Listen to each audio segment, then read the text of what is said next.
11월 29일 수요일 하나님 말씀 스바냐 3장 1절부터 8절까지입니다. 함께 같이 교독하겠습니다.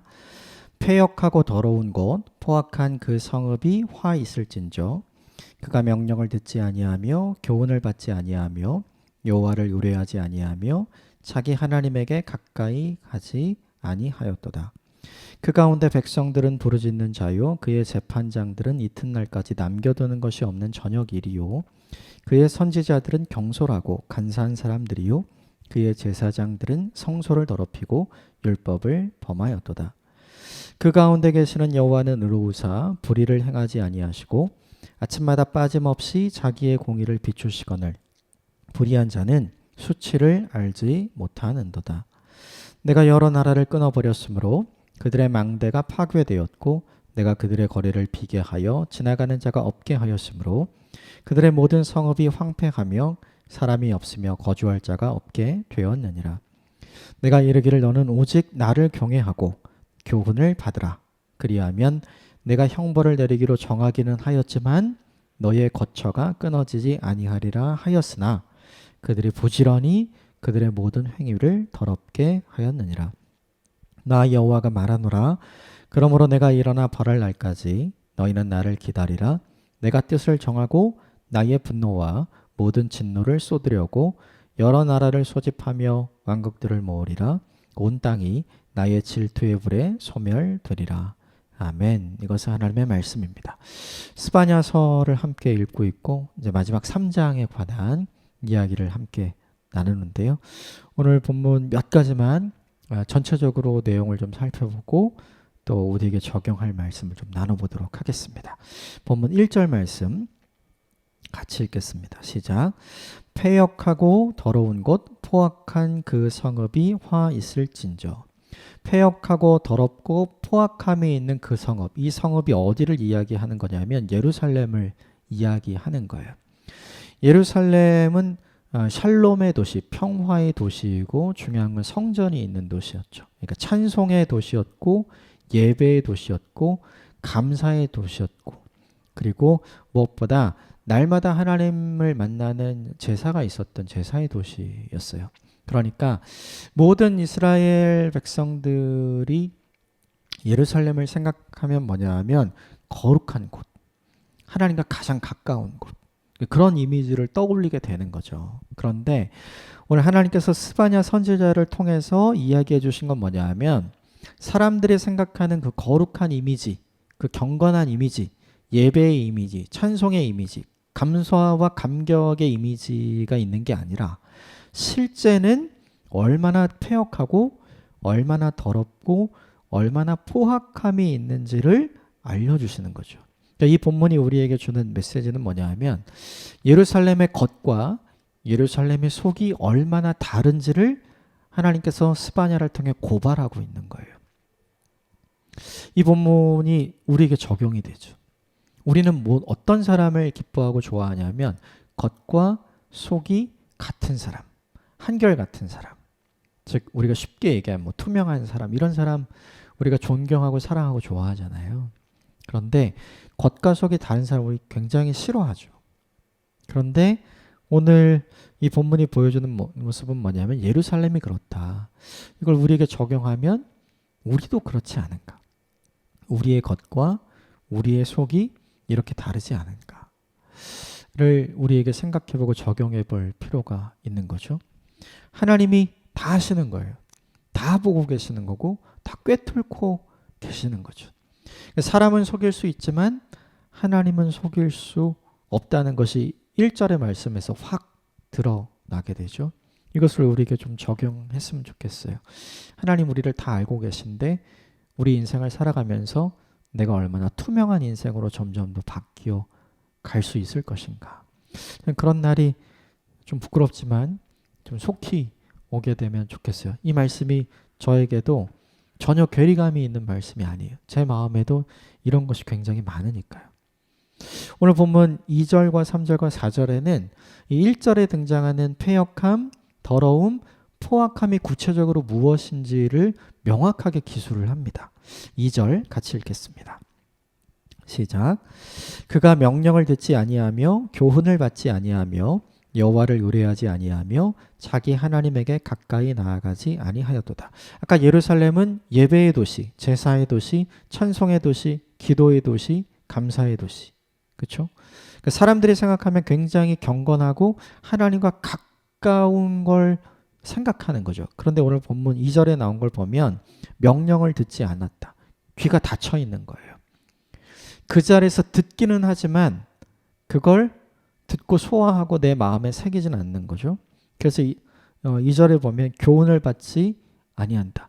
말씀이 한 귀로 왔다가 한 귀로 흘러나가는 걸 이렇게 잘 표현하는 거예요. 또 하나 여호와를 의뢰하지 않았다.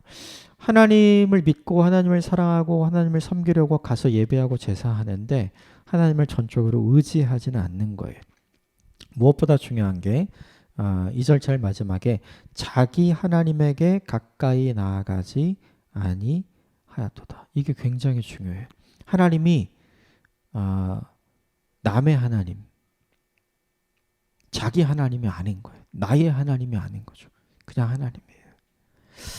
이게 뭘 의미하는가? 그의 몸은 성전에 있지만 그의 마음은 성전에 있지 않은 거죠. 내면과 외면이 전혀 분리된 인생. 이것이 무엇이냐면 패역함의 모습입니다.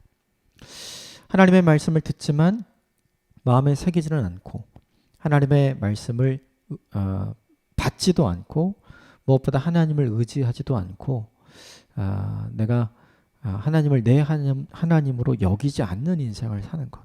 그럼에도 불구하고 제사의 자리에 있고 예배의 자리에 있고 기도의 자리에 있고 찬송의 자리, 감사의 자리엔 다 있어요. 몸은 가 있는데 마음은 안 가 있는 거. 이걸 오늘 본문이 패역함이라고 이야기합니다. 이걸 보면 우리에게 적용하지 않을 수가 없는 것 같아요. 우리도 이런 시간이 있고 이런 모습이 있거든요. 부끄럽죠. 3절 같이 볼까요? 시작. 그 가운데 방백들은 부르짖는 사자요 그의 재판장들은 이튿날까지 남겨두는 것이 없는 저녁이리요. 방백들, 재판장들 다 뭐냐면 예루살렘 중심부에서 남유다를 관리하고 그리고 남유다에서 중요한 정책을 펼치는 관리들, 그 사람들이 방백들이죠. 또 하나 중요한 게 재판에서 정직하게 공의롭게 하나님의 방식과 하나님의 뜻이 무엇인지를 드러내야 되는 재판장들이 있었죠. 그런데 이들이 어떻게 표현됐냐면 부르짖는 사자 이리처럼 짐승처럼 표현이 되어져 있죠. 마치 먹이를 찾아다니는 짐승처럼 비유가 되어 있어요. 짐승들은 일단 먹이를 잡으면 제일 중요한 게 뭐냐 하면 자기가 먼저 먹잖아요. 내 배가 불러야 그래야 나랑 같이 무리에 있는 다른 짐승들이 와서 먹을 수 있게 해주죠. 그러니까 사냥해서 잡은 하나의 먹이를 가지고도 서로 싸우는 경우가 굉장히 많잖아요. 그게 본능을 따르는 거잖아요. 근데 오늘 이 본문에 그 짐승들처럼 오늘 본문의 관료들을 이야기했어요. 남유다를 통치하는 방백들과 가장 하나님의 뜻을 잘 드러내는 사람들로 잘 알려져 있고 신뢰받는 재판장들에게 정직과 공의가 사라진 거죠. 자신들의 이익만을 위해서 자기 배를 불리기 위해서 사는 사람들. 그러니까 완전히 타락한 사람들로 묘사가 되어져 있는 거죠. 내 배를 불리려면 어떻게 해야 될까요? 남을 굶게 하면 되거든요. 그렇죠? 이게 뭐냐 하면 포악함인 거죠. 그러니까 얼마나 예루살렘에 인애가 넘치고 은혜가 넘치고 하나님의 자비와 사랑이 넘쳐야 되는데 그런 것이 하나도 없는 모습을 보여주는 거죠. 그런데 중요한 건 이 방백들은 예배 안 드릴까요? 이 재판장들은 하나님 예배 안 드리고 말씀 안 드릴까요? 다 하는 거죠. 다 하는데 그의 삶은 그렇지 않은 거예요. 우리도 그렇잖아요. 다 아는데 나만 위해서 살잖아요. 이 본문이 우리에게 보여주는 포악함이 우리에게도 있다. 이걸 알려줘요. 4절 같이 읽을까요? 시작. 그의 선지자들은 경솔하고 간사한 사람들이요 그의 제사장들은 성소를 더럽히고 율법을 범하였도다. 이제는 선지자들과 제사장들이 나오죠. 하나님께서 말씀을 맡겨주셔서 말씀을 선포하고 말씀을 가르치도록 해주신 선지자들. 이 사람들이 이렇게 표현했어요. 경솔하고 간사한 사람들. 이 본문에 경솔하다는 이야기가 무슨 뜻이냐면 하나님과의 관계에서 불성실하고 충성됨이 없는 사람을 얘기하는 거예요. 그러니까 하나님의 말씀을 전하기 위해서 본인이 준비하고 본인이 기도하고 본인이 깨닫고 본인이 전해야 될 말씀을 마땅히 전하는 것이 아니라 그런 것이 별로 없는 사람. 하나님 말씀 전하는 것이 아니라 자기가 하고 싶은 말 하는 사람. 하나님의 말씀을 낭독하는 것이 아니라 아무 말 대잔치 하는 사람들이 이 시대에 많았던 거죠. 또 하나 제사장들이 이야기되죠. 성소를 더럽히고 율법을 범하였다. 사람들이 생각하기에 하나님이 임재하는 장소가 성소잖아요. 그러니까 가장 경건하고 가장 거룩해야 되는 장소. 그 거룩하고 가장 경건한 장소에서 섬기는 제사장들은 가장 투명하고 가장 깨끗하고 가장 정결하고 거룩할 거라고 사람들이 생각을 하는데 오히려 본문의 제사장들은 성소를 더럽히고 율법을 범했다 이렇게 이야기하죠. 하나님과 멀어졌다. 이 시대 종교인들의 타락상을 이야기하는 거죠. 이게 뭐냐면 더러움이죠. 신약성경이 우리에게 알려주는 게 있죠. 우리 모두가 왕같은 제사장임을 알려주고 있어요. 그러니까 이 본문의 말씀은 특별히 이 일을 감당하는 직업군을 가진 사람들을 의미하기도 하지만 그 외에 오늘 우리에게 적용하자면 예수 그리스도를 구주로 고백하는 모든 사람들에게 모두 다 해당하는 말씀이라고 볼 수 있는 거죠. 하나님의 말씀이 아니라 그냥 내가 하고 싶은 말 하고 하나님과의 관계에 성실하고 하나님이 주신 미션, 사명과 소명에 충성되게 신의를 지키는 사람이 없어진 시대. 그리고 가장 정결하고 가장 거룩함을 지켜야 하는 제사장의 역할을 하는 성도들이 그렇지 않은 시대.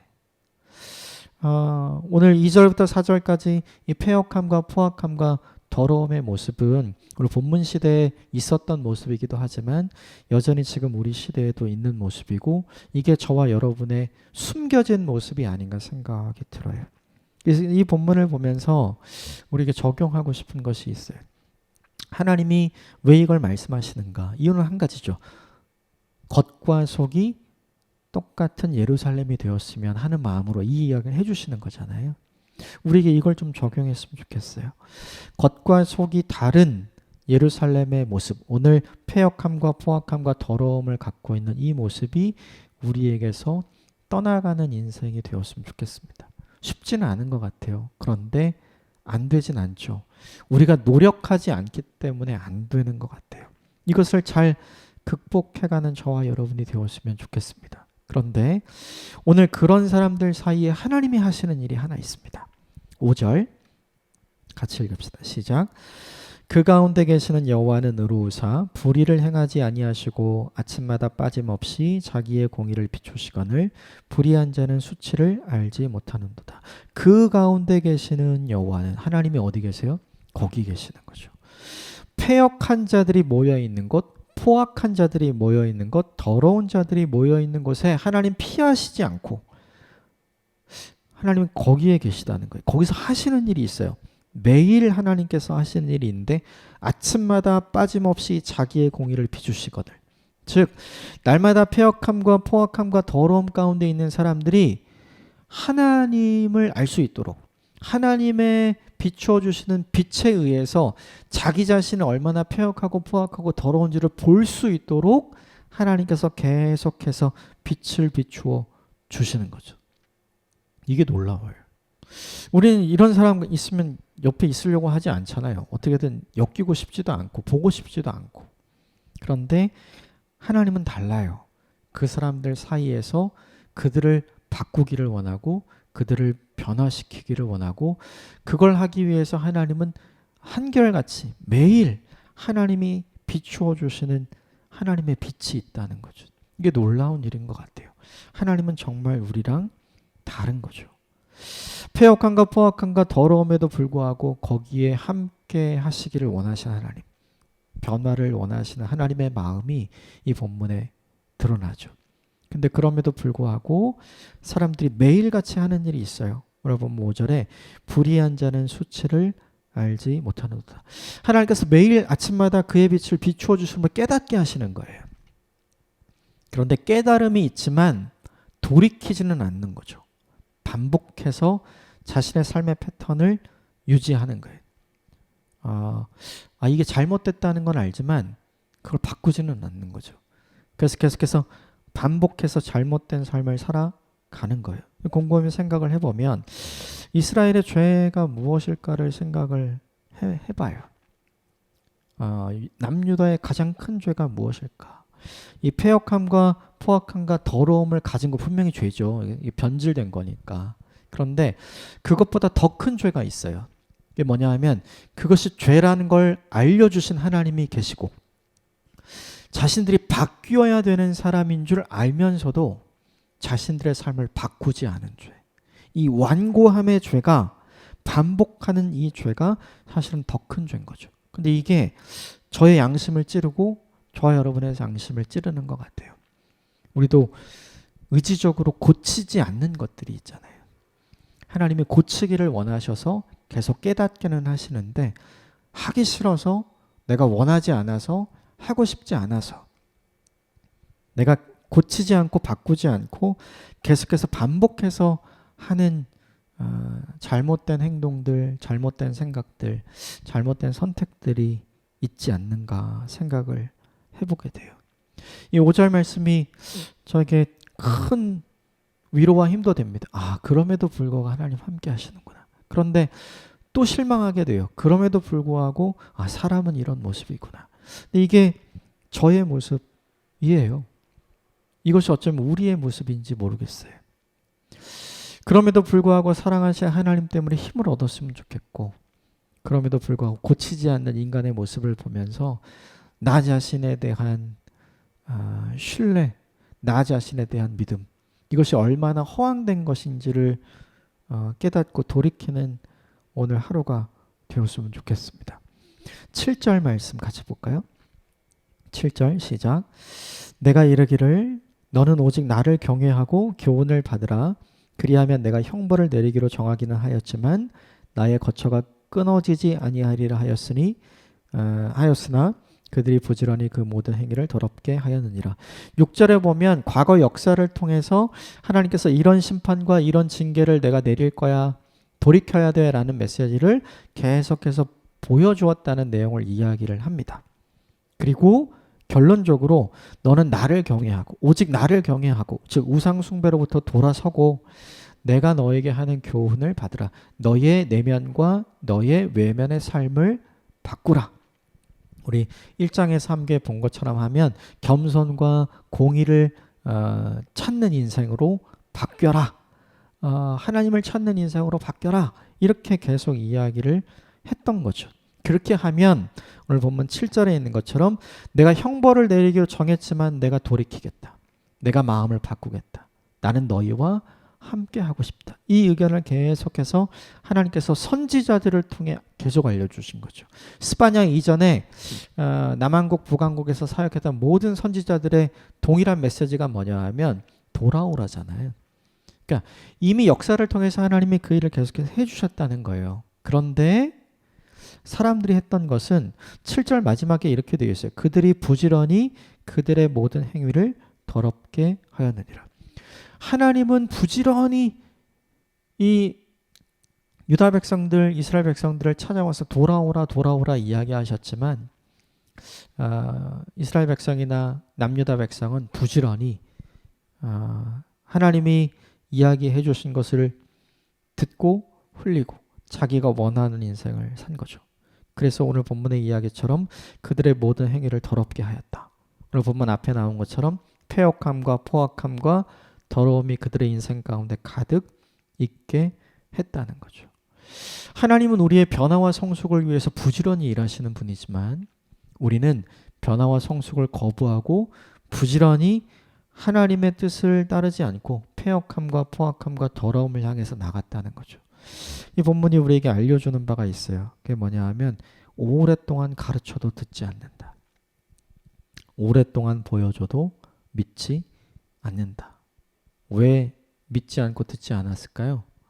심판과 징계가 없어서요.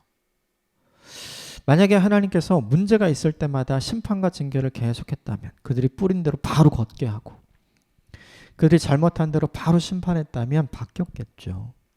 그렇죠? 근데 하나님 그렇게 안 하시잖아요. 오래 기다리셨잖아요. 그러니까 사람들 생각에 뭐가 있냐면 이렇게 해도 괜찮네? 아무 일도 일어나지 않네? 그래서 그들에게 주신 시간, 회개하고 용서를 구하고 회심하고 돌이킬 수 있는 그 시간을 주신 것을 그들은 자신 마음대로 살아갈 수 있는 방종의 시간으로 바꾸어 간 거죠. 저는 이 모습이 우리의 모습이 아닌가 생각이 듭니다. 하나님이 우리에게 시간을 주시는 이유가 있을 터인데 그 시간을 우리는 나를 위해서 이용하고 있지는 않은가 돌아보게 됩니다. 결론을 하나님께서 이렇게 내요. 8절 같이 읽읍시다. 시작. 나 여호와가 말하노라. 그러므로 내가 일어나 벌할 날까지 너희는 나를 기다리라. 내가 뜻을 정하고 나의 분노와 모든 진노를 쏟으려고 여러 나라를 소집하며 왕국들을 모으느니라. 온 땅이 나의 질투의 불에 소멸되리라. 역사 속에서는 이 약속의 말씀, 이 하나님의 결연한 굳은 의지의 말씀이 실현이 정말로 되죠. 네. 바벨론에 의해서 멸망을 하게 되는데 이 본문은 아직 그 전이잖아요. 이 전에 하나님께서 왜 이 말씀을 하시는 걸까? 너희 딱 기다려. 지금 이렇게 얘기하시는 거잖아요. 내가 반드시 이 여호와의 날이 임하게 할 거야. 내가 뜻을 정했어. 내가 이것을 바꾸지 않을 거야. 이렇게 얘기하죠. 너무나 오래 기다리셨던 거예요. 너무나 많은 기회를 주셨던 거고 너무나 많이 다시 가르쳐 주셨지만 이제는 재생 불가능한 상태로 타락해버린 이스라엘 백성들, 유다 백성들의 모습을 본 거죠. 1장에서 봤던 것처럼 너무나 오랜 시간 기다렸지만 이제는 더 이상 기다리시지 않겠다고 생각을 하는 거죠. 여기서 깨달아야 되는 게 있어요. 이 시점이 오기 전에 돌이켜야 한다. 기회를 주실 때 돌아가야 한다. 회개할 시간을 주실 때 돌아가야 한다.